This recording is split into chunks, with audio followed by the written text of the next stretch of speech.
Welcome to another episode of Peers Over Beers, your favorite digital and social evangelist podcast, with your industry veteran hosts, Chris Detzel. This podcast starts now.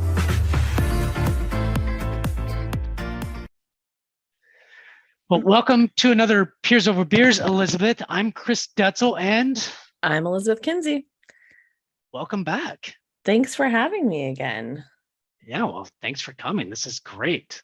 It's great. I always love having you. I mean, you're just so easygoing, kind of, laid back. I love that attitude. It's because you're getting me on like Friday afternoons after I just went and did like a bunch of nice stuff for people. So I'm just filled with the joy and light of volunteer work. So you get that benefit, Chris. Oh wait, tell me about that. You do a lot of volunteer work and stuff, so I'm interested. Yeah, I volunteer for my local Meals on Wheels organization. So it's sosmow.org if anyone wants to go volunteer in the Bay Area or, donate money to their cause. And so, I deliver meals on Friday morning to about 12 to 16 clients, depending on who's going to be home that day, and drive around, drop off meals, tell everyone to have a good weekend, and then get to go about my day. So fascinating. I love that. That's just so awesome that you would do that. Like, I guess I'm just not like, I give back to like some specific communities, but not like that, so wow.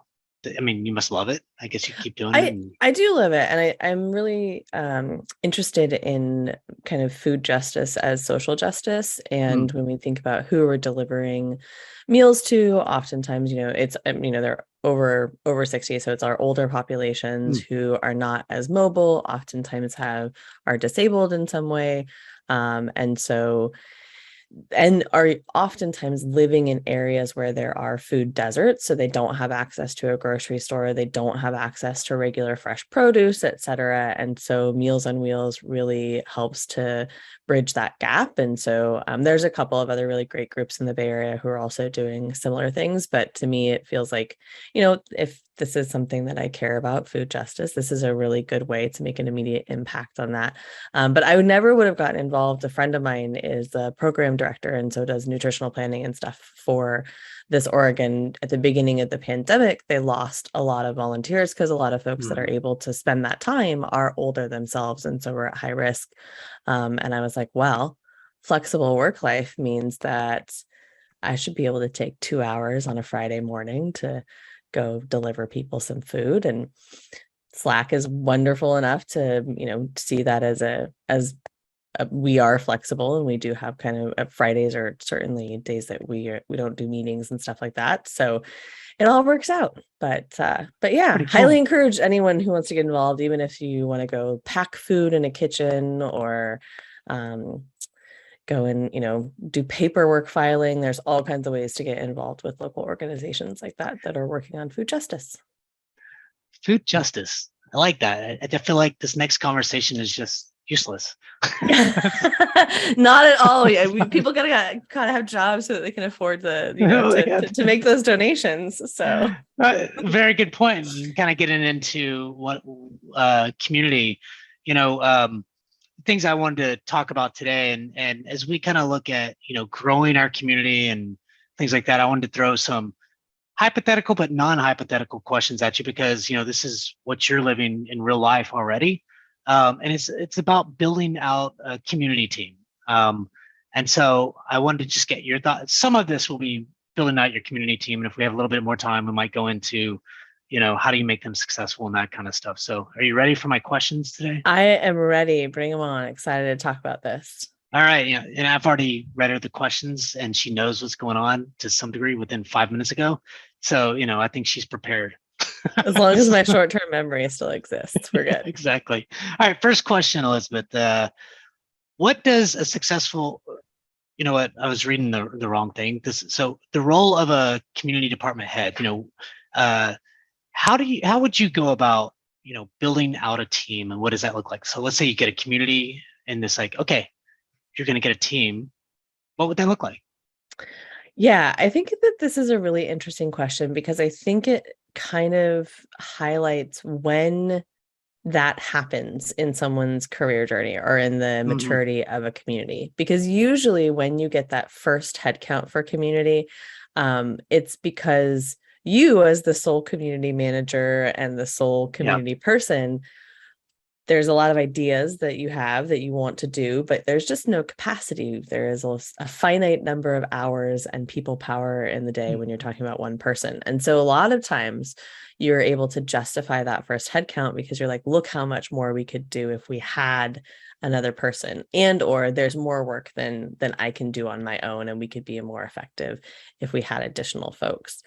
And so I think that in that instance, what you're looking for in that first community hire, especially if you don't have a lot, like more headcount available, it's not like you get to say, okay, for our community team, we're opening 5 positions, and these are the 5 glorious positions that will be. Not going to happen. Yeah.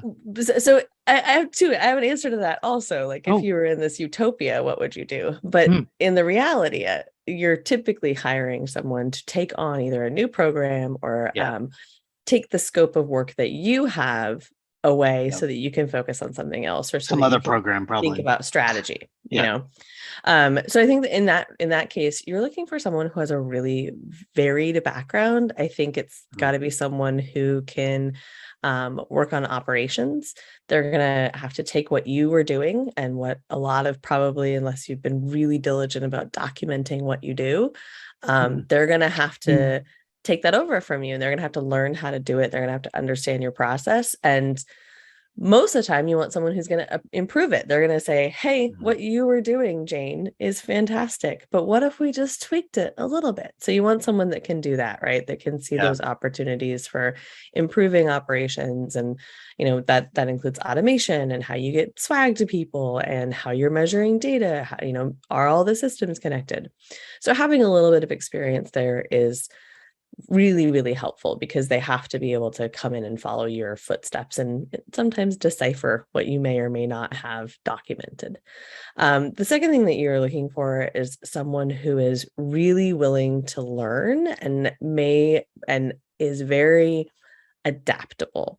Because I think when you are bringing on a single new community team member to, you know, as your first additional person, you need someone who's going to be able to adapt to the changes, because it's going to take a little while for you to figure out what really should belong to them, to bring them on board, to be able to get them to understand the product, to understand the existing community.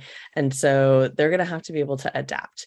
And so finding someone who can do that really well is, I think, a key thing.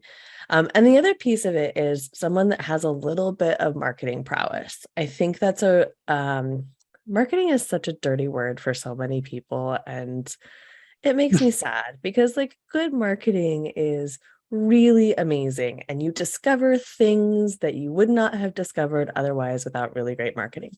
Crappy marketers who like sell your name to a billion different companies and don't protect your data and like push crap products, sure, let's be mad at them. But when you have an understanding of how people move through a sales cycle, and especially this is, I think, important in B2B communities, you know, you have to have someone that understands some of that underlying marketing requirements. They're going to need to push your program. And by push, you know, I don't mean like they're walking up to, you know, college students on the street, like forcing them to join your community. But, you know, to be able to talk about your program, to be able to inspire people and to talk about your product and to understand your product. So I think having a little bit of a marketing background is always really helpful in a community role. And then the last thing that I would say you're looking for in that person is someone who has a good, solid ability to say no. Because what ends up happening, or what has been sometimes in my experience and in folks that I talk with who are at the same level, you know, being eager to learn and saying yes to too many things is a really fine line to walk. And so it's really important that as you're like, just because you now have 2 people doesn't mean that you can do twice the amount of work. You can probably do 50% more work. It's not, and so Well, I you're think we leading the really need to stay on person, those you're steps. teaching the person, you're doing a lot of things yourself too, right? So, I mean, there's actually Exactly. a little bit more work for you to do, especially in the beginning, because, I mean, for And I six think that, months ish, yeah, absolutely. And it also depends on, is that person been in their role? Is this someone who's a little bit more junior, where they've been Yeah. maybe 2 to 3 years Mhm. working in these types of roles, or working period? Or is this someone that is like 3 to 7 years? So they're a little bit more advanced and have a little bit more experience under their belt. That's also going to determine how much coaching you're going to have to do, how much sort of translation of different things that you're going to have to do, how familiar are they with the industry, like all of those Yeah. factors are going to play into how much you're going to need to do to make them successful. It's kind of like, when you first start a job, you know, you might know what to go do as a community leader, but you don't know the product, you don't know the people, so you've got to start moving fast, Yep. and I love those. And that's a lot of stuff for one Yeah. person. So Well, I mean, think about everything that you're doing right yeah, now. yeah, I mean, or any, single or person on a community team, you tend to be doing all of those things already. So you're looking for someone who has the capacity to that. Now, I'll tell you what, in my utopia, if Mm, it was just like, you yes, have all the headcount you want for we're launching a community and this is what you need. So one, first and foremost, operations. yes. You like that is Can I stop you real quick? Because yes. Nicole said the same thing. Like, I don't know when we did this peers over beers. Like, I don't know, but she's like, She's a operations smart is lady. so important. She goes, it's hard because that's the first one I wanted to hire, but sometimes you just need a community manager to do the community manager Yes. role. So Yeah. there was a little bit of when she thinks of operations, I think she thought more of kind of the data, the analytics, and getting all that stuff together because it's super Yeah. important. She goes, so it's a toss between a community manager or an operations manager, or Yeah. something like that. Yeah. I think that I think you can find in program managers, I think you can Mm, find a good mix of that operations and day-to-day community management. I think a program manager is really good at kind of balancing both those things, but absolutely Nicole is spot on. Like yeah. it's the data, it's the systems, it's measurement, it's the processes, it's someone who has their specialty is that they can spot how to make things more efficient at the same time that they Mm, are connecting the story. Like I find operations folks are like the unsung storytellers in many ways because they are working on the backbone of your program, right? Like if you're in a user group capacity, for instance, and they can't host events because they have trouble logging into your platform because you mm, haven't done a good job documenting the process, then you're not going to have events as often, which means you're not going to be accomplishing any of those other goals, right? So like I think an yeah. operations person is key. And then you can't justify the business reason. You're not designing programs that are connecting to end Mm, results or outcomes and objectives. So operations, absolutely. I think community marketing is another one that it's a role that's important because you need folks that understand customer journeys, that understand what motivates, especially your kind of, and depending on where your community sits, if you're pre-sales or post-sales, like, mm, is your community built around lead gen? You absolutely need someone on yes. who is a marketer then, And you got to who think about what that understands marketing. community is too. Is it a support community, or is it, kind of this, industry specific? If it's industry Absolutely. specific, then fair enough. You can do some of that marketing stuff. Support, Yeah. you can, and eventually people might come in, but it's a lot less of those lead things, right? It is. But at the same time, that marketer, if you are on the support side, how are you managing SEO of your community? How are people Mm, discovering you and finding you? What's driving yeah, awareness yeah, and growth of your community? The community marketing yeah. Good manager point. is really critical to those things, especially when you're early on in a community. Like, I think that like they can work on a lot of things with cross-functional partners and act as a liaison with marketing. For instance, like say that you have I keep going to events because I have events on the brain. But say No that problem. you have a user group program where Yep. people are hosting events about your product. Mm-hmm. Your user group leaders do not have the database of users. You do. So who is promoting that? Who is going to be more successful in promoting to the right audience? Your user group leader, who is probably putting it on their LinkedIn network, which is great, Yeah. sharing it on social, which is great. Or you, the company that has the database of your product users. Mm-hmm. It's you, like you need to be supporting that. So I think that can be something that a community marketer can really help support, is the success of the programs that you run is so dependent on the awareness of those programs.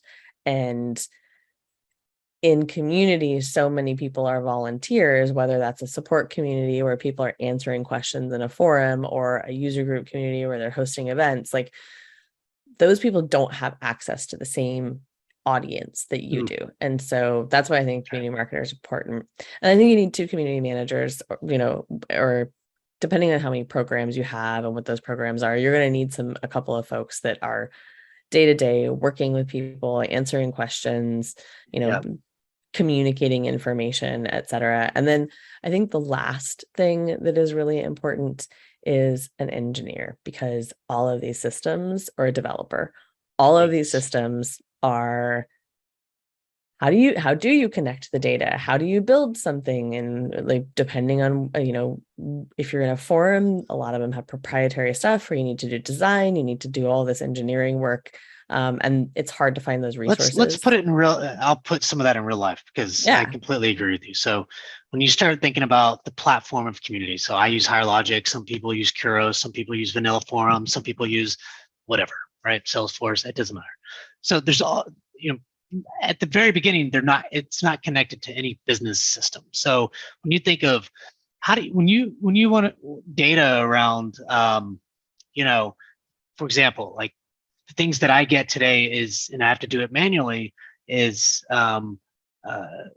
customer success, or when you think of current accounts that, Reltio owns versus non-accounts versus partner accounts, what's the percentage of accounts that have been put, that are in community today versus not? So I could say X number of percent of these accounts and link them directly to the CSMs, say, these are the ones already in community today, and these are not, and this is the ones we have to go after. As a matter of fact, I have 5 in this account, 10 in this account, 20 in this, you know what I mean? Like, and so when you start presenting information like that, and also, not to get off, but to me, that's a business kind of need, is, for the CSM organization. It's like, hey, these people are asking questions, these people are engaged, these are the accounts you have, but you need somebody to tie that data together, right? Like I have an Excel spreadsheet, I use Excel, and I, do an export of all this data, and have to kind of, it's a lot of work. And the other piece is, when you look at Tableau, for example, or Microsoft BI, for example, how do you push that data that's already into the community into like a dashboard, like Tableau, instead of having to do Excel? And then how do you automate all that information that I just spoke about? And so having an engineer, or, we call it like a, like a something stack, I forget, in the marketing teams, this person full owns stack all the developer. Yeah. And this guy isn't a full developer, right? But he knows, he's pretty technical. He can do some things, if you have to, maybe, but I don't have that today, and so it's frustrating, because, the data that I get is just, I would say 90% accurate, because, it's me doing this shit.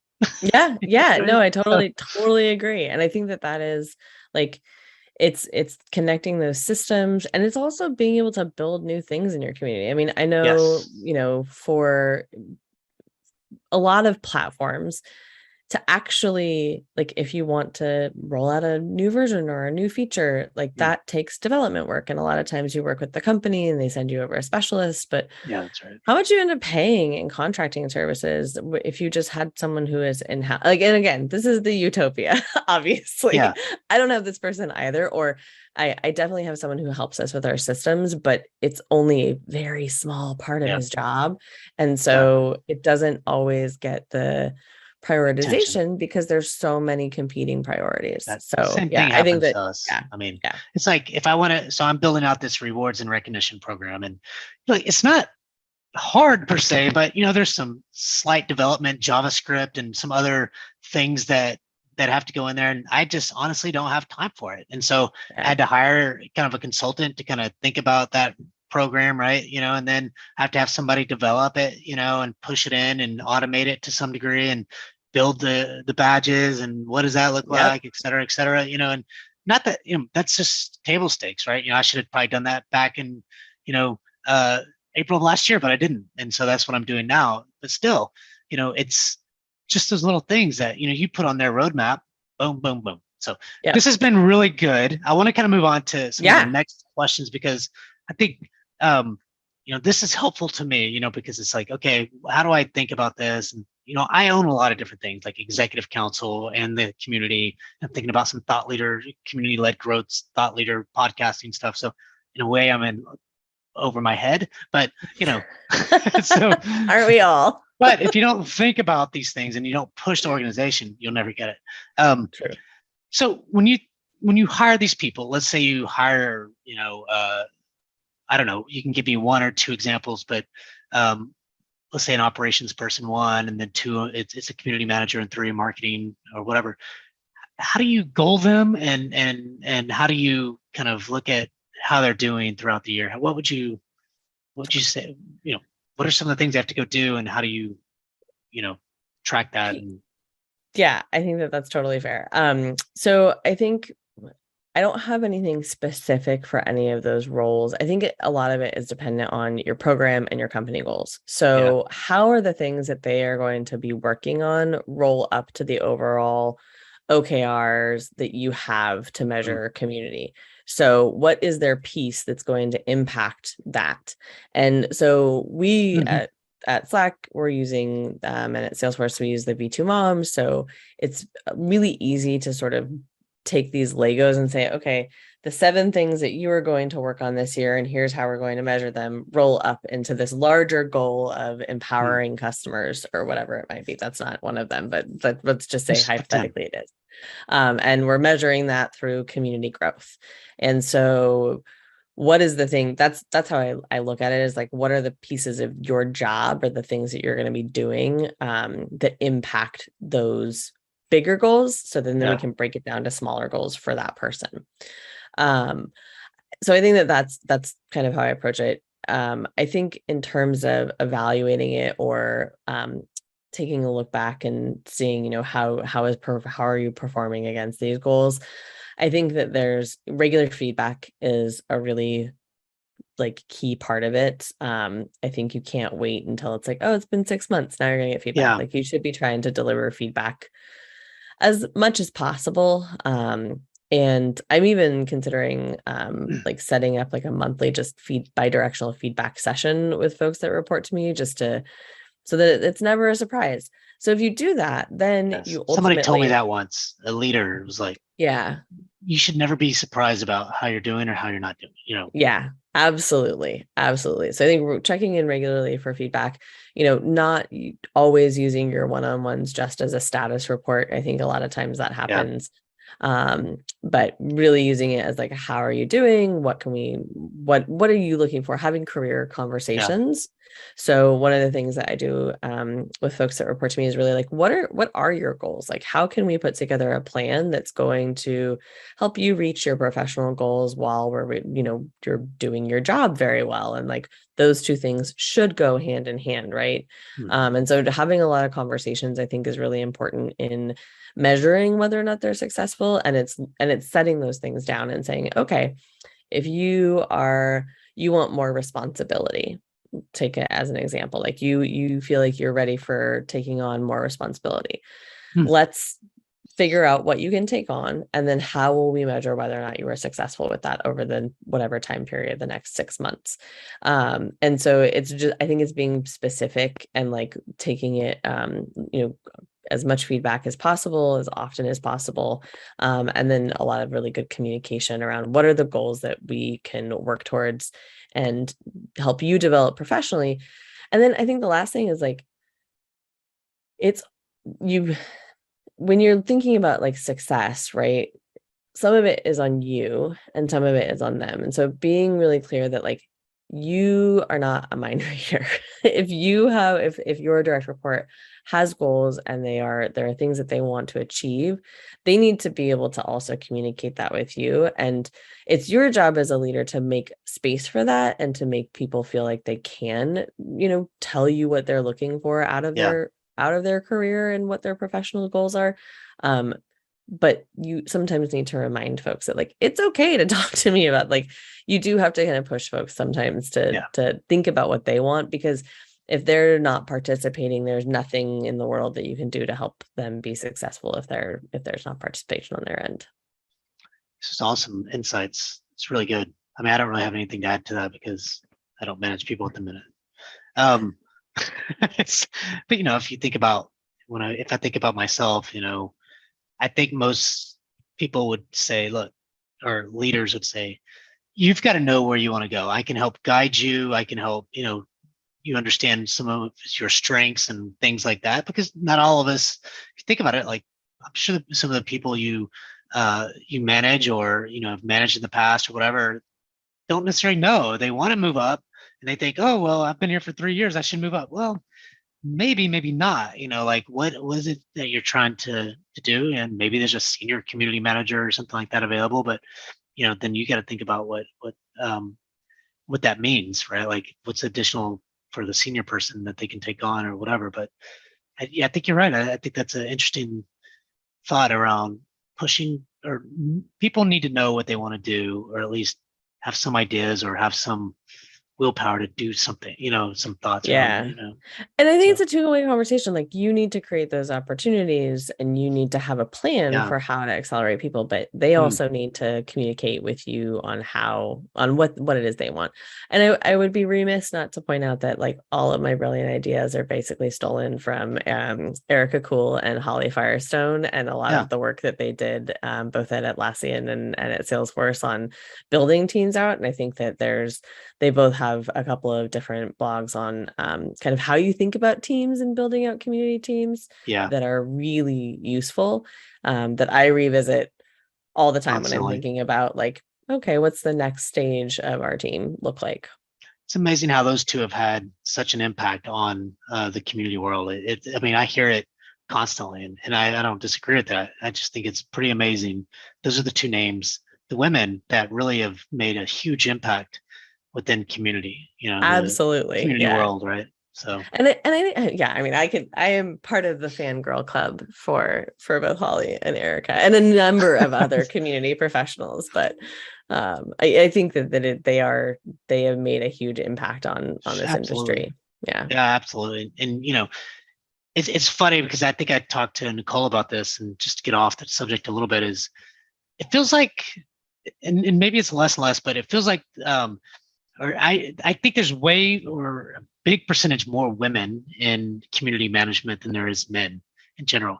But it feels like for the last few years, yes, there's been a lot of women stepping up. But when I look at podcasts like myself or other podcasts, like Brian and Erica are doing a podcast, but then I don't know, it feels like there's a lot more men doing these things. You know what I mean? And so, and I'll be honest, like whenever I told my wife this, because she's a huge women's kind of rights advocate, and everything else. And I was like, you know what?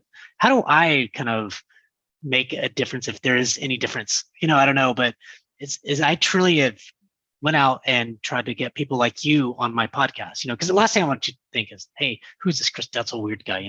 I don't think I have that anymore.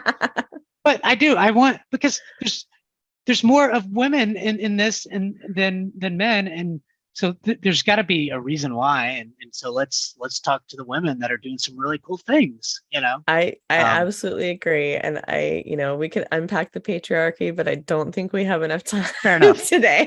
So, But I think it's the recognition is good. I think recognizing that, hey, although women are more prevalent in this industry, men take up a lot more space. I think that's just recognizing that is a really good first step in thinking about how do we fix it, and why does that happen. I think there's a lot of historical and institutional reasons for why men may or may not be, rewarded or funded or have more leisure time, to be able to pursue things like this. There's a lot of stuff we could talk about, but that's not what we're here to talk about today. Clearly, but I have opinions. Maybe in the future, maybe a future podcast. So a future podcast could be, and I talked to Allison Boudreau about this, and she's the Calix. She runs community and she runs academy, and I thought about having you, her, and Nicole on, and maybe another woman or two, just as kind of a panel, and maybe I just kind of duck out, and then you'll have, you know what I mean? Like, I don't know. I do. So, but it'd be a great Peers Over Beers, and I keep talking about it. Schedules are just, it's hard to get people. Schedules are hard. Schedules are rough. Like more than one person. It's like, oh, yeah. That's my only issue. But maybe we'll have that's why we're there. not. That's not why we're all not doing the podcast. Our schedules are just so busy that we just don't have time to make for. Friday we're like, we can come on for Chris's show, but that's it. That's all the time we got. Fridays seem like okay, so I might push for that if you're open. Yeah.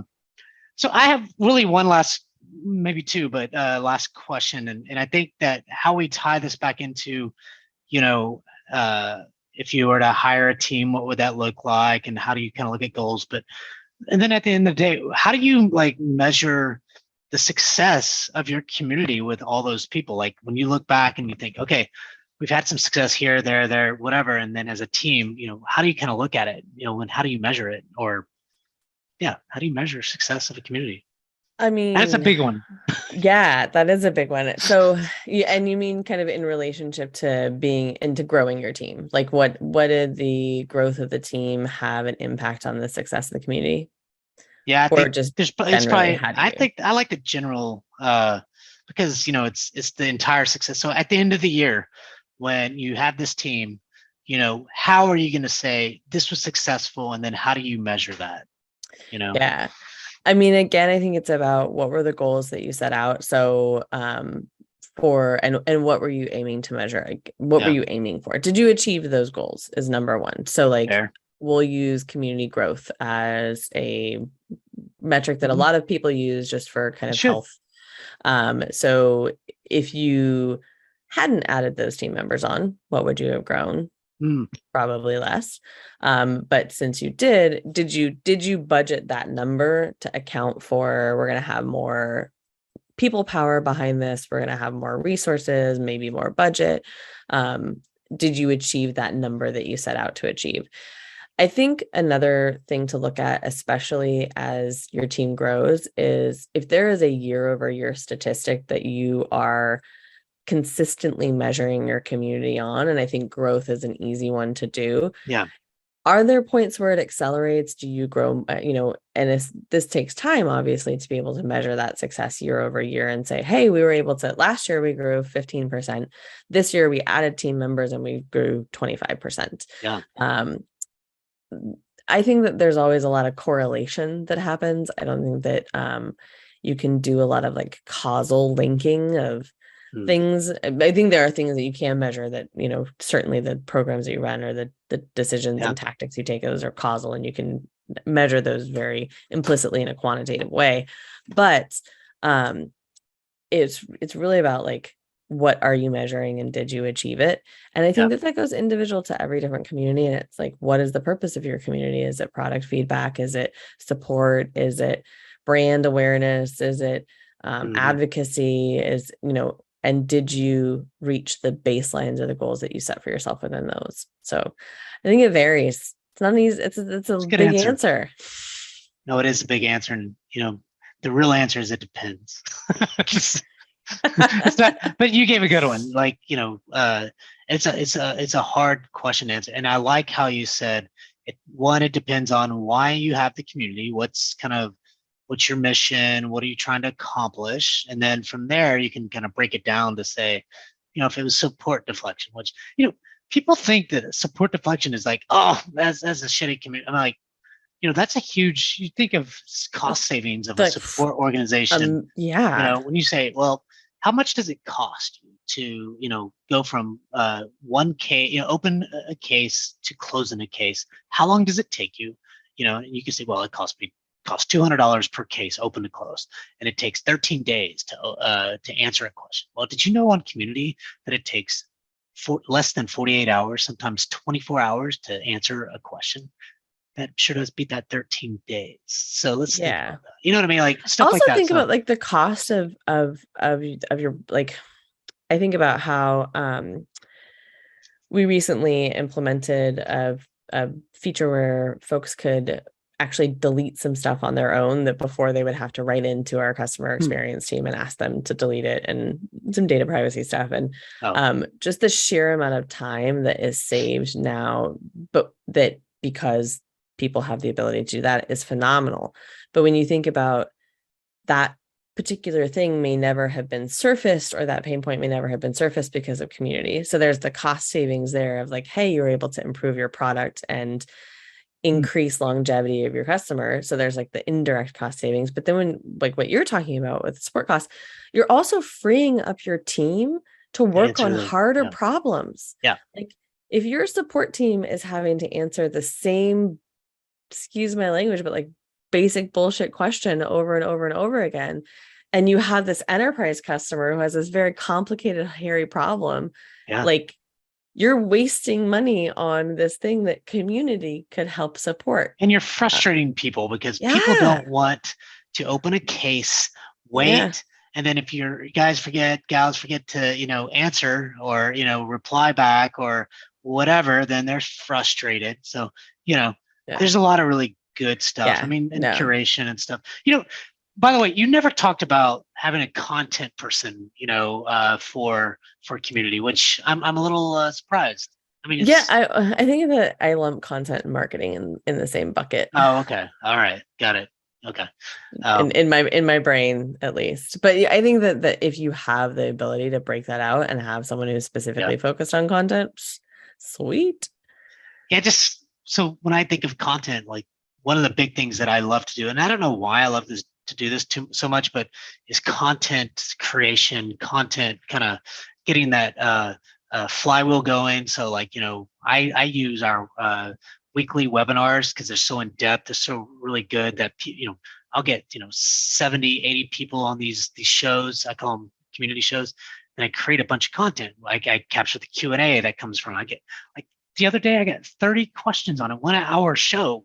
Literally, I couldn't get them all. So I had to give them back to the experts. Like, could you answer like these 10, and then I push them out to the community, right? Boom, boom, boom. So I'm getting content from our customers, from Q&A. I'm creating a blog or two per episode, I'm getting video. I'm getting them access to engagement, but this content piece is video, blog, Q&A, quick hit video.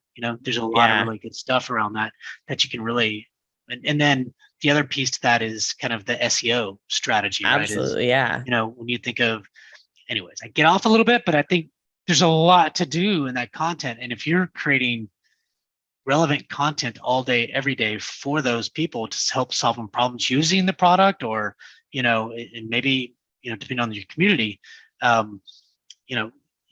if it's high level stuff, like you said, kind of this peer-to-peer networking or, custom brand awareness, whatever, you can do kind of these thought leader type stuff, content, even on some of these shows. So I think the content piece is interesting. And I think it also depends on like, what is the purpose of your marketing team overall? Because like for us, we have a content team.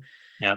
They produce amazing stuff. They talk to a lot of customers. They work on, some of the stuff that they have we couldn't do it better. And so then is it our job and that's where I think kind of community marketing, like being that liaison between that team and the community of like, how do I help to bring all of the stuff that my marketing team or my brand team is creating around this stuff, or my DevRel team or any of this, like, it's almost like you end up being the conduit. And then I think there's communities where the community manager is really creating that type of content. So it kind of, I think for me, where we are, it's like we have so much great content, and there are so many people that are already working on it. Who can I get to like be that conduit to get that into the community, to inject it directly into their little Slack veins? I like that.